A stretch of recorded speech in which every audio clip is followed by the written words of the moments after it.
Hermanos, muy buenos días tengan todos ustedes, que el Señor les bendiga. Vamos a tomar nuestras Biblias con nuestra mano derecha, por favor, y vamos a repetir nuestro pacto de compromiso con la palabra del Señor. Cada vez que leemos la Biblia y cada vez que estudiamos su palabra, repetimos este pacto de compromiso con la palabra de nuestro Señor, que dice: esta es mi Biblia. Soy todo lo que dice que soy. Tengo todo lo que dice que tengo y puedo hacer todo lo que dice que puedo hacer. Hoy recibiré la palabra de Dios. Confieso que mi mente está abierta y mi corazón está receptivo. Nunca más seré igual. Estoy a punto de recibir la incorruptible, indestructible, siempre viva semilla de la palabra de Dios. Nunca más seré igual. Nunca, nunca, nunca. Nunca más seré igual. En el nombre de Jesús. Amén. Padre Celestial, Señor y Dios nuestro, al acercarnos hoy a tu palabra, en el libro de Mateo capítulo 12, te pedimos que abras nuestros ojos para comprender la profundidad de la señal de Jonás, reconociendo en el sacrificio, la resurrección y el juicio de tu Hijo, la única esperanza de salvación para un mundo que busca señales, pero que solo en la cruz encontrará la verdadera respuesta. Que tu Espíritu hable a nuestros corazones con la seriedad y la gracia que este mensaje demanda. Habla, Señor, que tu iglesia escucha. En el nombre de Jesús oramos. Amén y amén. Que el Señor les bendiga, hermanos. El día de hoy le he puesto a este mensaje la señal de Jonás.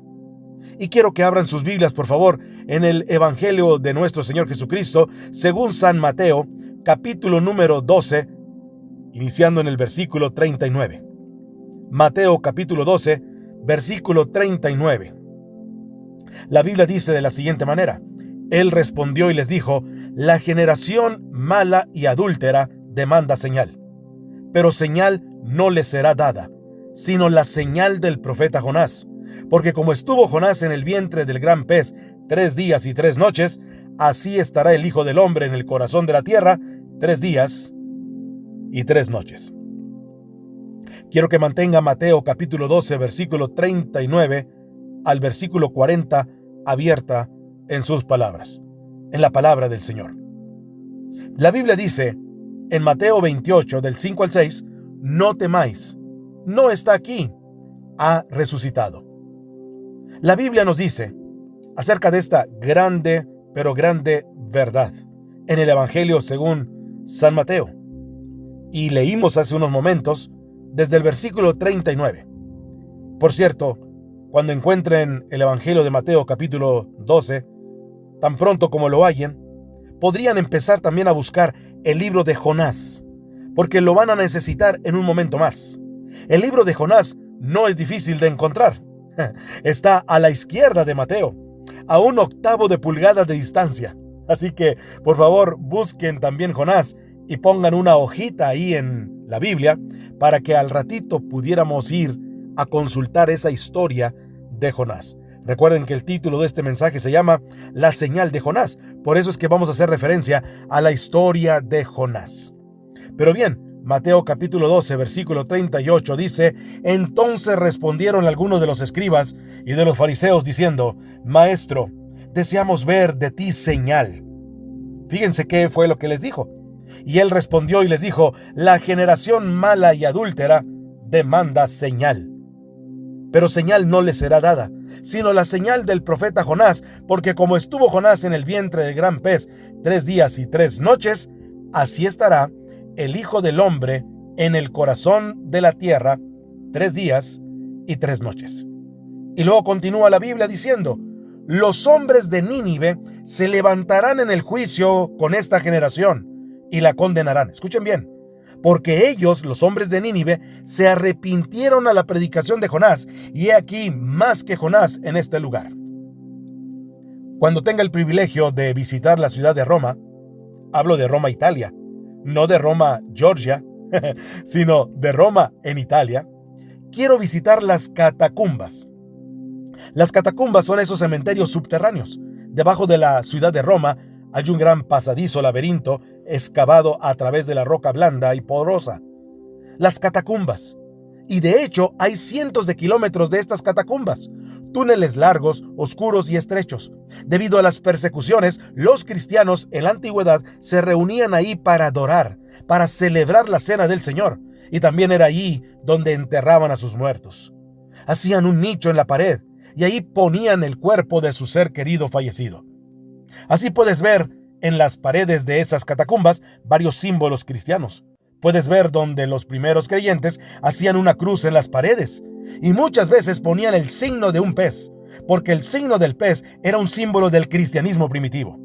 Pero también, muchas veces, encontrabas dibujado en las paredes de las catacumbas abajo, y yo las he visto en internet, la imagen de una ballena. No un pez como tal, sino una ballena con cola plana. El espiráculo de la ballena por donde arrojan el agua y las demás cosas que la caracterizan como una ballena.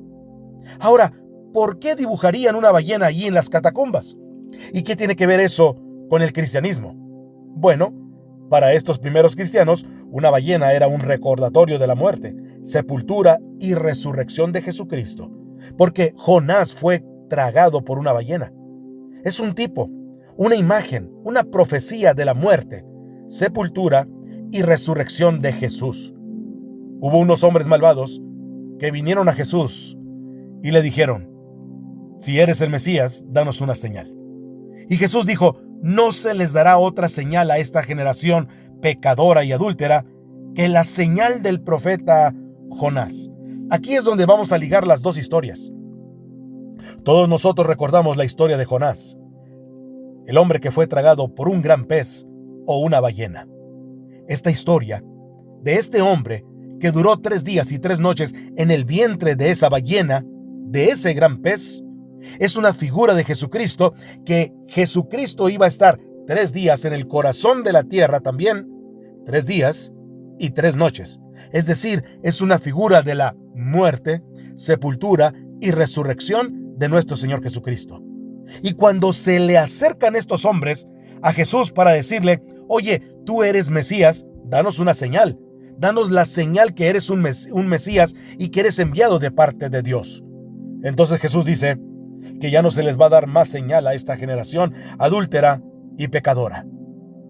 Pero la señal que se les va a dar era la señal del profeta Jonás. Y luego dijo: como estuvo Jonás 3 días y 3 noches en el vientre de la ballena, el Hijo del Hombre, es decir, Jesús, estará 3 días y 3 noches en el corazón de la tierra. Todos recuerdan la historia.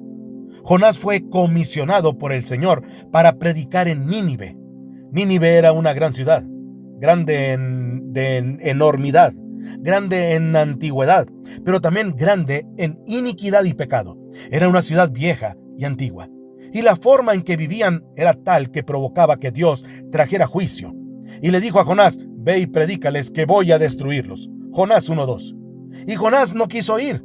Fue recalcitrante, obstuso y rebelde, y se fue por el otro camino. Y recuerdan que subió a un barco para huir de la presencia del Señor, y Dios envió una tormenta. Y cuando los marineros lanzaron a Jonás por la borda, Dios había preparado este pez, o este monstruo marino, para tragar a Jonás. Y ahí estuvo, con una ballena por cárcel durante 3 días y 3 noches, hasta que se arrepintió y se puso a cuentas con Dios. Y Dios dijo: muy bien, Jonás, está listo para partir. Cambio, arriba y fuera. Y salió y fue vomitado, dice la Biblia, por esa ballena que lo trajo hace 3 días y lo lanzó a tierra firme. Jonás 2:10.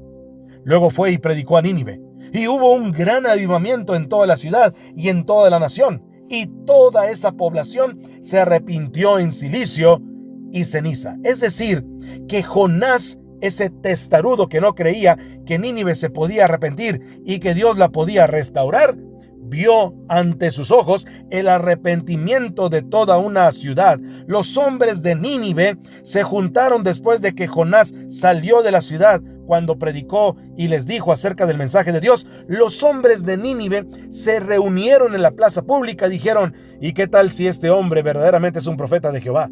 ¿Y qué tal si este hombre verdaderamente está diciendo un mensaje de parte de este Dios? ¿Y qué tal si ese juicio viene y nos consume a todos? Entonces arrepintámonos de nuestros pecados y vamos a hacerle caso. Y fueron con Jonás y lo trajeron de fuera de la ciudad y le dijeron que ellos estaban arrepentidos, y toda la nación se arrepintió en ese mismo día.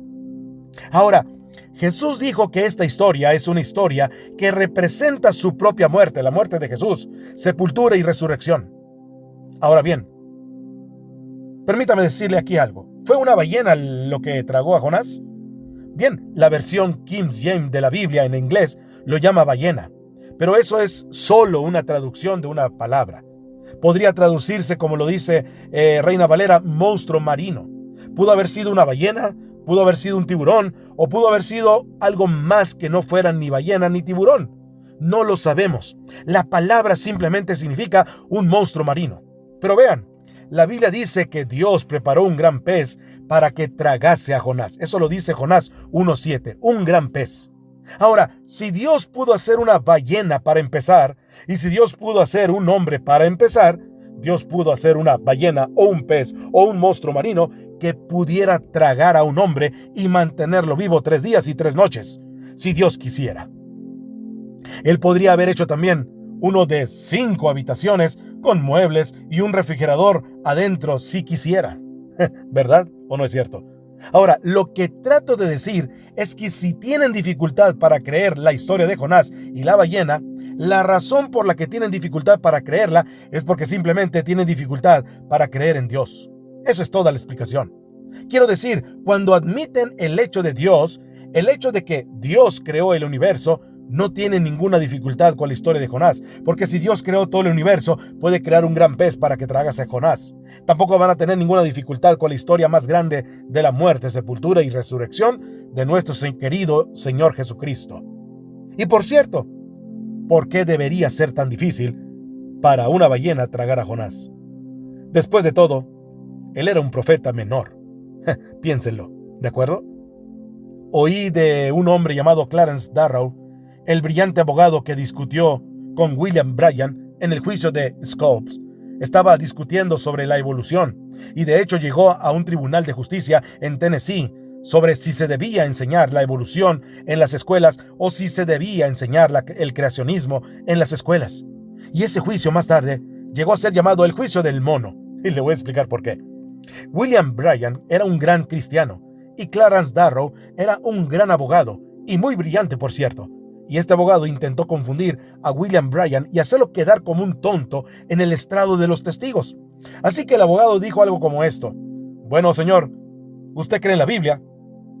Sí, señor, creo, dijo el cristiano. Y le volvió a preguntar: ¿cree en toda la Biblia? Sí, señor, creo. Y después volvió a insistir: ¿cree en las historias de la Biblia? Sí, señor, creo con todo mi corazón. Y le preguntó: ¿cree en la historia de Jonás? Sí, señor, creo en la historia de Jonás. ¿Cree que Jonás se tragó a la ballena? Y él dijo: no, señor, no lo creo. Dijo: creo que la ballena se tragó a Jonás, como dice la Biblia. Hizo una pausa y después dijo: pero quiero que sepa, señor, que si la Biblia hubiera dicho que Jonás se tragó a la ballena, lo habría creído también. Y el abogado dijo: me gusta este tipo de fe en Dios. Lo que trato de decir es esto.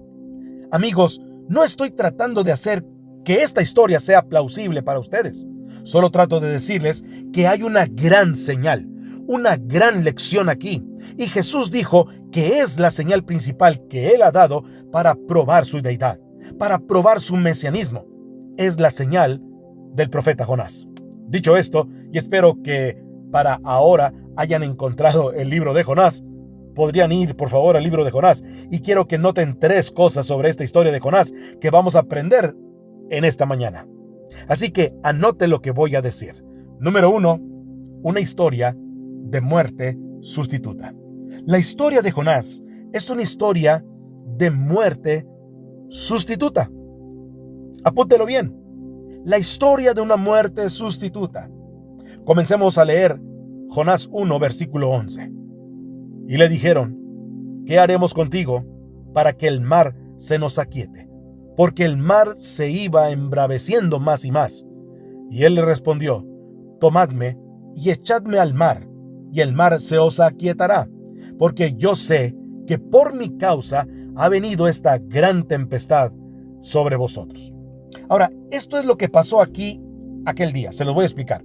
Jonás subió a bordo de ese barco, y no solo preparó Dios un pez, sino que Dios preparó un gran viento, y Dios envió una gran tormenta, y esa tormenta comenzó a sacudir y golpear ese barco, y azotar ese barco, y parecía que el barco se hundía.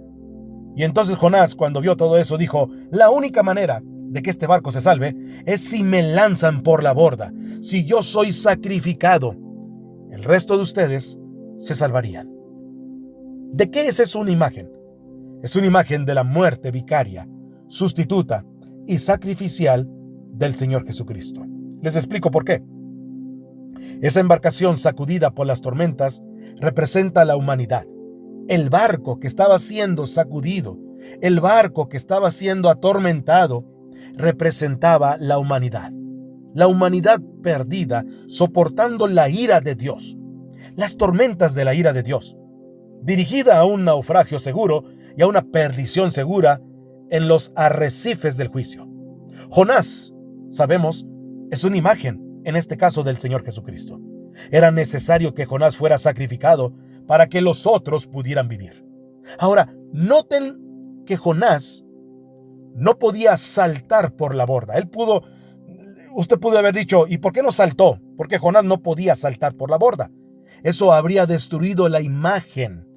Jonás dijo: van a tener que tomarme y lanzarme por la borda. Eso es una imagen de que el Señor Jesucristo ha sido crucificado por las manos de la humanidad, es decir, nuestras manos. Y la pregunta es: ¿estaba usted ahí cuando crucificaron al Señor Jesucristo? ¿Estaba yo ahí cuando crucificaron al Señor Jesucristo literalmente? Sí, tú estabas ahí, yo estaba allí. Y por nuestros pecados que Él sufrió, sangró y murió. Y así Jonás tuvo que ser lanzado por la borda. Tenía que ser sacrificado por ellos. Por eso el primer punto es que la historia de Jonás es una historia de sustitución. Estaba sustituyendo una muerte sustitutoria. Ellos no querían hacer esto. Querían intentar otras formas. Por ejemplo, vean lo que dice el versículo 5. Dice: y los marineros tuvieron miedo, y cada uno clamaba a su Dios. Escuchen bien, Dios con D minúscula. La religión falsa no pudo librarlos. Clamaron a su Dios y echaron al mar los enseres que había en la nave para descargarla de ellos. Ahora, no solo la religión falsa no los ayudó, sino que el esfuerzo propio de deshacerse de las cosas que estaban a bordo del barco tampoco los ayudó. ¿Qué significa esto? Muchas personas recurrirán a la religión falsa y no encontrarán salvación. Muchas personas intentarán aligerar el barco de su vida, por así decirlo, deshaciéndose de las cosas de su vida: la lujuria, el orgullo, la ira, el libertinaje y todas estas cosas. Eso representa la reforma, pero siguen sin servir de nada. Vean lo que dice el versículo 13, por favor. Jonás 1:13. Y aquellos hombres trabajaron para hacer volver la nave a tierra, mas no pudieron. Jonás 1:13.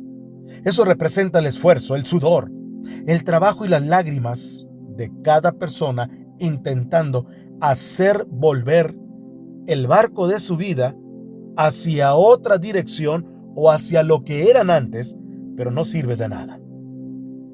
Verá, querido amigo, en esta ciudad, hoy, habrá quienes intentan alguna religión distinta al cristianismo, algún camino distinto al Señor Jesucristo para calmar la tormenta dentro de su pecho y las tormentas de la ira de Dios. Pero no pueden hacerlo. La religión falsa no puede hacerlo. Hay otros de sus amigos y familiares que piensan: bueno, de alguna manera, si puedo simplemente pasar la página, darle vuelta, Si puedo reformarme a mí mismo, si puedo aligerar mi barco, si puedo sacar estas cosas de mi vida, todo estaría bien. Y otros dicen, bueno, voy a hacer cosas buenas, buenas obras. Voy a remar el bote hasta la orilla. No pueden hacerlo. La salvación, Jonás lo descubrió, es del Señor. Y una de las grandes frases en el libro de Jonás es esta: la salvación es de Jehová, Jonás 2:9. No por obras de justicia que nosotros hubiésemos hecho, dice la Biblia, sino por su misericordia nos salvó. Tito 3:5. ¿Cuántos dicen amén? La Biblia dice, mas al que no trabaja, sino cree en aquel que justifica al impío, su fe le es contada por justicia. Romanos 4:5. Cuánto me alegra que Dios nos haya dado aquí en el Antiguo Testamento una imagen clara y sencilla. Número 1, de una muerte sustituta. Uno murió por todos. Jonás murió por todos los del barco, pero Jesús murió por toda la humanidad. Ahora, cuando lanzaron a Jonás por la borda, quiero que vean lo que pasó cuando lo lanzaron. Veamos el versículo 14 y 15, por favor. Jonás 1, 14 y 15. Entonces clamaron a Jehová y dijeron, te rogamos ahora, Jehová, que no perezcamos nosotros por la vida de este hombre, ni pongas sobre nosotros la sangre inocente, porque tú, Jehová, has hecho como has querido. Es decir, lo que pasó aquí fue que algo que Dios había ordenado y dicho, había guiado. Porque tú, Jehová, has hecho como has querido. Y tomaron a Jonás y lo echaron al mar. Ahora observen esto. Y el mar se aquietó de su furor. Lo que la adoración falsa no pudo hacer, porque ellos clamaron a su Dios. Lo que la reforma y aligerar el barco no pudo hacer. Lo que el esfuerzo humano, el trabajo, las lágrimas y el sudor no pudieron hacer, lo hizo un sacrificio sustituto. Inmediatamente el mar se calmó. Hubo una calma, hubo paz, porque, querido amigo, Dios nos está enseñando justo aquí, en este libro de Jonás, que no hay camino a la paz con Dios, excepto a través de la sangre del Señor Jesucristo. Ese es un buen momento para decir amén. Número 2, vámonos un poquito más rápido con el mensaje del día de hoy. Número 2, apunten esto: una historia de liberación sobrenatural. Escuchen bien, no solo fue una imagen de una muerte sustituta, Jonás dio su vida, sino que también fue una imagen de una liberación sobrenatural. Veamos el versículo 17, Jonás 1:17. Pero Jehová tenía preparado un gran pez que tragase a Jonás, y Jonás estuvo en el vientre del pez 3 días y 3 noches. Versículo 17. Y por cierto, Jesús dijo en Mateo, como estuvo Jonás en el vientre del pez 3 días y 3 noches, así estará el Hijo del Hombre en el corazón de la tierra. ¿Cuánto tiempo? 3 días y 3 noches. Mateo 12:40. No quiero aburrirlos mucho, amigos, pero quiero ponerlos a pensar. Jesús no fue crucificado un viernes. Este es un tema aparte que un día estudiaremos. No hay forma de que Jesús pudiera haber sido crucificado el viernes y resucitado el domingo y estar en el corazón de la tierra literalmente 3 días y 3 noches. No hay forma posible. No me importa cómo lo calculan algunos teólogos católicos. Pueden calcular que una parte de un día es un día entero. Pueden hacer matemáticas todo el día, toda la noche. No pueden hacer que Jesús esté en el corazón de la tierra 3 días y 3 noches y sea crucificado el viernes y resucitado el día del Señor, el primer día de la semana, el domingo. No sucedió. Jesús fue crucificado muy probablemente un miércoles, tal vez un jueves, pero no un viernes. Y la gente dice, bueno, ¿y el Viernes Santo? Bueno, ese es un invento del hombre. No viene en la Biblia. Y alguien dice, oh, pero espere un minuto. Lo bajaron de la cruz porque el día siguiente era un sábado. Sí, un sábado, pero no el sábado. Esa semana de la que habla la Biblia, había más de un día de reposo además del sábado semanal. Eran semanas de sábados, días festivos sagrados. Y ese sábado era el sábado de la Pascua. Y si lo leen con cuidado, descubrirán que así fue. Y no necesariamente caía en sábado. Lo que algunas personas, leyendo descuidadamente, Dirían que Jesús, por lo tanto, fue muerto el viernes y resucitado el domingo. No, Él estuvo 3 días y 3 noches en el corazón de la tierra. Ahora, el punto es que cuando Jonás salió de la boca de ese pez, o ballena, o lo que fuera, fue porque Dios lo había liberado sobrenaturalmente. Lo había librado sobrenaturalmente. Este es el segundo punto. Algunos eruditos creen que Jonás realmente murió cuando estaba en ese pez, cuando fue tragado por el pez. Puede que sí, y puede que Dios le haya dado vida, resucitando a Jonás. Porque miren lo que dice el capítulo 2.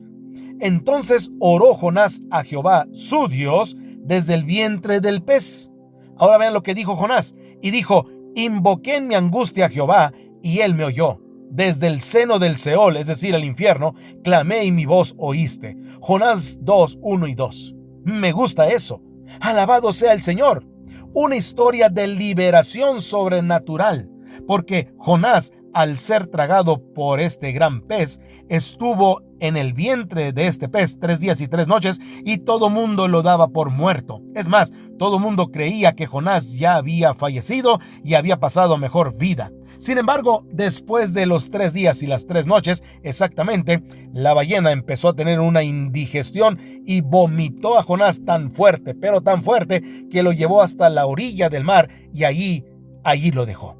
Fíjense bien lo que les estoy diciendo. Esto representa una historia de liberación sobrenatural. ¿Por qué? Porque nadie pensaba que Jonás iba a salir de ahí vivo del vientre del gran pez. Como lo dije ahorita, quizás muchos creen que Jonás murió esos 3 días y 3 noches y Dios entonces lo resucitó. Pero como haya sido, fue liberado de una manera sobrenatural.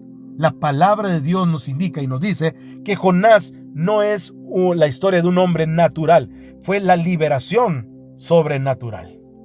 Pero número 3, y vamos a ir terminando con este pasaje de la Biblia para irlo entendiendo. Número 3, tenemos también aquí en la historia de Jonás una historia de dimensiones serias. Hay una tercera y última cosa que quiero que noten. Y volvamos al libro de Mateo capítulo 12, por favor, y miremos la historia de nuevo, pero ahora contada por Jesús.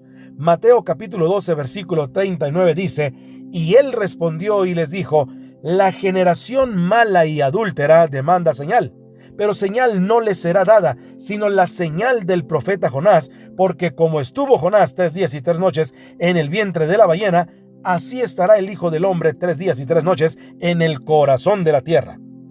Y los hombres de Nínive, dice la Biblia, Jesús lo dijo esto, los hombres de Nínive se levantarán en el juicio. Ahora, noten esto que dice Jesucristo aquí en esta parte. Y si pueden, subráyenla. Se levantarán en el juicio con esta generación y la condenarán. ¿Escucharon eso? La condenarán porque ellos se arrepintieron a la predicación de Jonás. Y he aquí, más que Jonás en este lugar. Mateo capítulo 12, versículo 39 al 41. Ahora quiero que, como dicen, paren bien la oreja ahora mismo. ¿Están de acuerdo? Esta es una historia de una muerte sustituta, ya dijimos. Es una historia de una liberación sobrenatural, pero también es una historia de dimensiones serias. Usted y yo tenemos que tomar una seria decisión. Aquí estaban estos sabelotodos, fariseos, por así decirlo, diciéndole a Jesús, pruébate a ti mismo y danos una señal, que tú eres el Mesías. Pero Jesús dijo, ya han tenido una señal, y fue la señal del profeta Jonás. Y Jonás habló a Nínive, y Nínive se arrepintió en silicio y ceniza, y fueron liberados.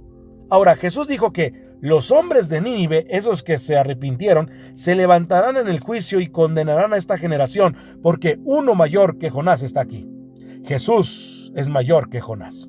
Ahora, ¿qué estaba diciendo Jesús realmente en este pasaje de la Biblia?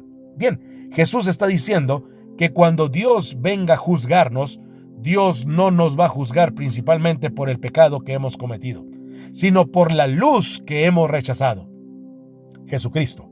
Ahora, difícilmente hubo una ciudad más malvada que Nínive. De hecho, estaban maduros para el juicio, ya estaban listos, y Dios dijo que iba a destruirla.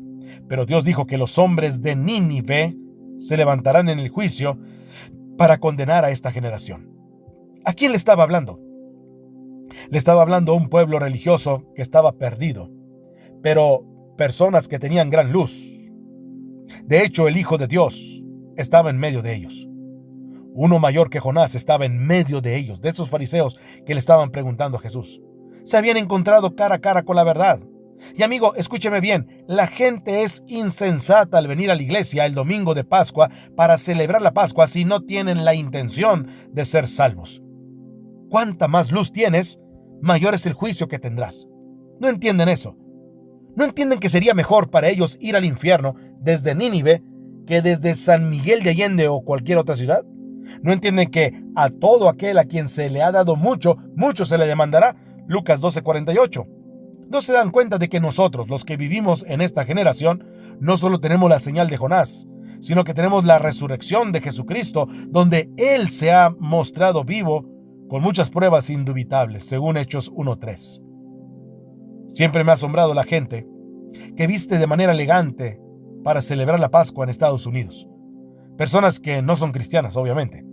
Lo que hacen es celebrar su perdición. Pablo dijo en Hechos 17:31 que Dios ha establecido un día en el cual juzgará al mundo con justicia. Ahora está hablando del juicio final, el mismo juicio del que habla Jesús en el versículo 41, que Dios ha establecido un día en el cual juzgará al mundo con justicia por aquel varón a quien designó. ¿Quién es el varón que Dios designó para ser el juez? Bueno, continúa diciendo, dando fe a todos con haberle levantado de los muertos. Hechos 17:31. ¿Y a quién resucitó Dios de entre los muertos? A Jesús. ¿Quién va a ser el juez? Jesús. Verás, el mismo Jesús que quiere ser tu Salvador será tu juez, si no se convierte en tu Salvador. Él te va a juzgar. Y verás, Dios ha dado la garantía del juicio al haber resucitado a Jesús entre los muertos. Ahora escuchen la lógica de Pablo. No se puede celebrar un juicio si el juez está muerto. Pero el juez es Jesús. Y Dios nos ha asegurado el juicio al resucitar a Jesús de entre los muertos. Ahora bien, no se puede celebrar un juicio si el acusado está muerto. Pero lo que Pablo está diciendo es esto, que el mismo Dios que resucitó a Jesucristo de entre los muertos es el Dios que va a resucitar a los no salvos de entre los muertos. Si los hombres no resucitan para vida eterna, van a resucitar en juicio, pero resucitarán y resucitarán para condenación. Amigo, quiero decirte que si pudiera perforar más profundamente en el núcleo fundido de esta tierra de lo que jamás ha llegado un hombre, el Espíritu de Dios estaría ahí para llevarte a juicio. Si pudieras ascender más alto en los cielos de lo que jamás ha ido un transbordador espacial, el Espíritu de Dios estará allí para llevarte a juicio. Si tu cuerpo fuera quemado y esparcido por los 4 vientos de la tierra, los 4 rincones del mundo, el Espíritu Santo de Dios reuniría esas cenizas y las reencarnaría. Ese Espíritu y tú se levantarían en el día del juicio. Escúcheme bien, la Pascua garantiza la vida eterna para aquellos de nosotros que somos salvos, pero también garantiza la muerte eterna, de muerte de resurrección, no vida de resurrección en el juicio para los perdidos. Es decir, una persona sin Cristo será resucitada de entre los muertos y lanzada al infierno. La Pascua que estamos por celebrar lo garantiza. Ese es un pensamiento solemne. Ahora déjeme concluir de esta manera lo que estamos predicando en esta mañana para ir aterrizando y cerrando este mensaje para ustedes. La historia de Jonás, amigo mío, es una historia de una muerte sustituta. Es una historia de una liberación sobrenatural, pero es una historia con dimensiones solemnes y serias. Porque dice la Biblia, a todo aquel a quien se le haya dado mucho, mucho se le demandará. Lucas 12:48. Hoy, ante la señal que Cristo dijo aquí en Mateo capítulo 12, te invito a hacer 3 compromisos en tu corazón. Primero, un compromiso de fe. Reconocer que la muerte de Jesús fue sustituta, fue en tu lugar y en mi lugar. Jesús tomó mi lugar y tu lugar. Y aceptar hoy mismo su perdón para no enfrentar el juicio por tu cuenta o por mi cuenta. El primer compromiso que quiero que hagas hoy en día es que ores al Señor y le hagas un compromiso de fe. Señor, recibo al Señor Jesucristo en mi corazón. Recibo a tu Hijo Jesucristo, quien dio su vida por mí y por el perdón de mis pecados para no enfrentar el juicio por mí mismo. Número 2, quisiera que hicieras un compromiso de testimonio. Así como Jonás fue una señal para los ninivitas, me comprometo a ser una señal viva de la liberación de Dios en mi familia, mi trabajo y mi comunidad. Sabes, este segundo compromiso es un compromiso que no todo mundo quiere llevar sobre sus hombros. Porque todo mundo cree en Jesús, todo mundo dice tener fe en Dios, todo mundo va a la iglesia. Puedes cambiar de iglesia, puedes irte a otra iglesia, puedes encontrar una luz muy bonita y puedes sentir muy bonito cuando canta las alabanzas a Cristo. Pero comprometerte en testimonio, allí es en donde muchos cristianos o muchos creyentes menguan en su fe.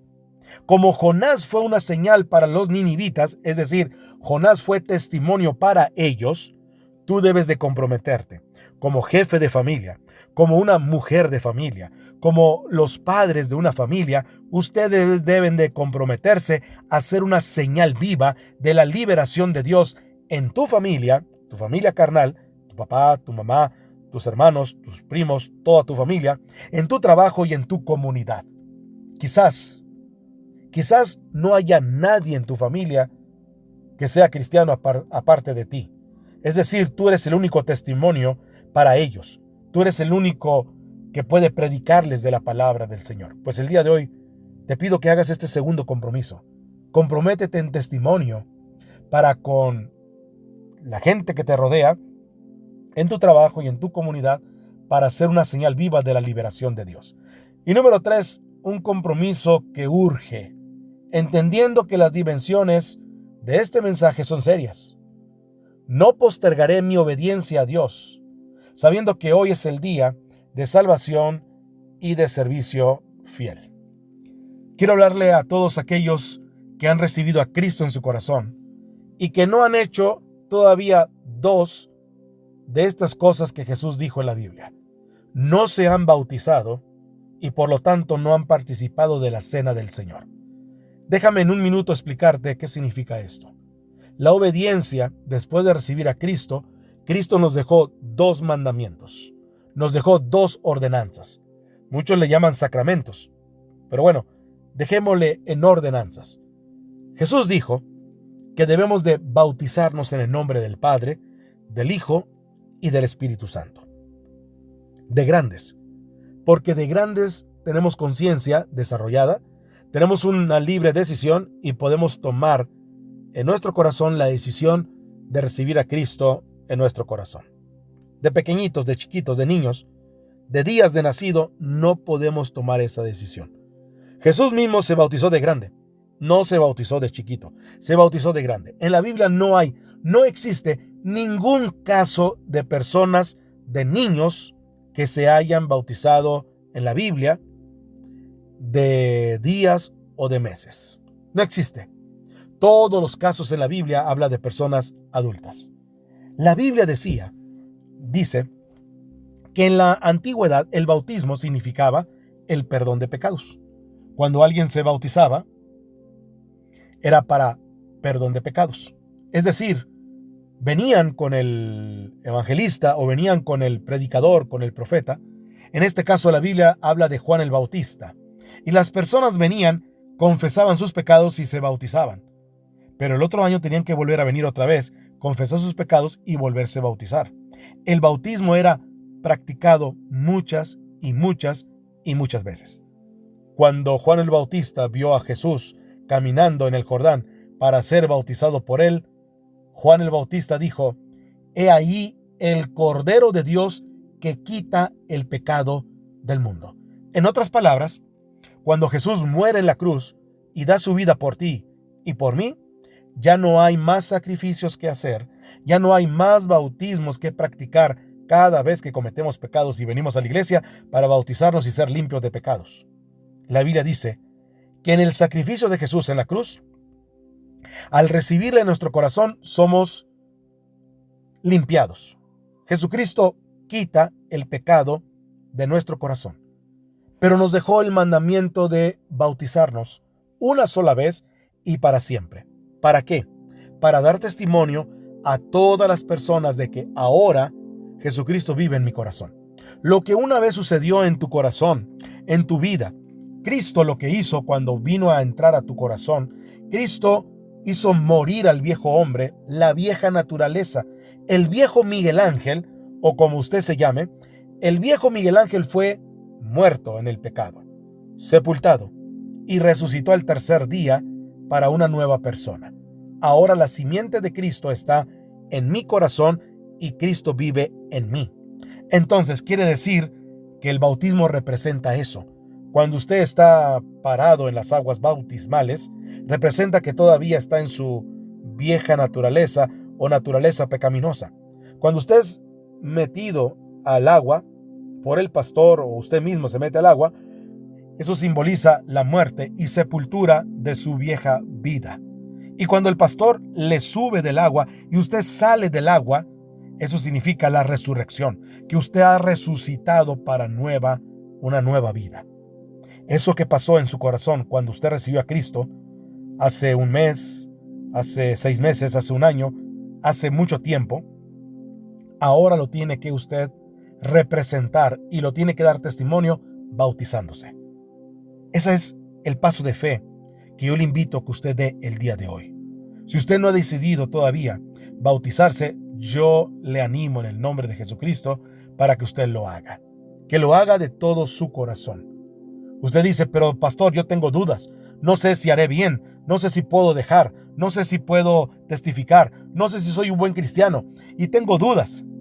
Déjeme decirle, mi amigo, que yo tengo 25 años de pastor. Un poquito más, pero voy a contar que tengo 25 años de pastor. Y tengo aproximadamente 40 años de cristiano. Y todavía hasta el día de hoy que estoy grabando este mensaje para usted, tengo un montón de dudas en mi vida cristiana. Claro, no son dudas sobre si Dios existe o no existe, pero tengo dudas cuando camino, cuando voy a tomar una decisión, cuando estoy enfrentando una crisis, cuando voy a enfrentarme con una situación difícil, tengo todavía dudas. Y si yo le hubiera hecho caso hace 40 años a esas dudas, hasta el día de hoy no estaría bautizado y no sería un hombre obediente a mi Señor Jesucristo. El Señor aprecia muchísimo la obediencia. Por eso es que yo le invito el día de hoy a que usted pueda tomar la decisión de bautizarse, porque el segundo mandamiento es participar de la cena del Señor. La Biblia dice que aquel que no participa, aquel que no come y no bebe de la carne y la sangre del Señor Jesucristo, tampoco el Señor lo tomará en cuenta en aquel día. No tendrá parte con el Señor. Por eso la comunión más dulce sobre la tierra es la cena del Señor.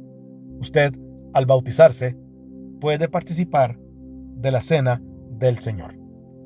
Quiero invitarle a orar para que usted reafirme su fe en Cristo Jesús, para que usted pueda tomar la decisión hoy de bautizarse inmediatamente en la primera fecha que encuentre usted en su iglesia o en esta iglesia, para que pueda tomar ese paso de fe y obedecer al Señor en el bautismo, usted y su familia, y pueda participar de la cena del Señor. Padre Celestial, te damos gracias porque no nos has dejado en la oscuridad, sino que nos has dado la señal clara y suficiente en la muerte y resurrección de tu Hijo Jesucristo. Reconocemos que, al igual que Jonás, merecíamos el abismo, pero en tu gracia enviaste a uno mayor que Jonás para recibir nuestro juicio. Te pedimos que esta palabra no regrese vacía, que la realidad de la tumba vacía nos impulse a vivir con la urgencia que el tiempo demanda. Que nadie salga de este lugar ignorando la seriedad de tu llamado, sino que todos salgamos rendidos ante tu majestad gloriosa. Te lo pedimos, Señor, en el nombre de Jesús, nuestro amante Salvador. Amén y amén. Que el Señor les bendiga.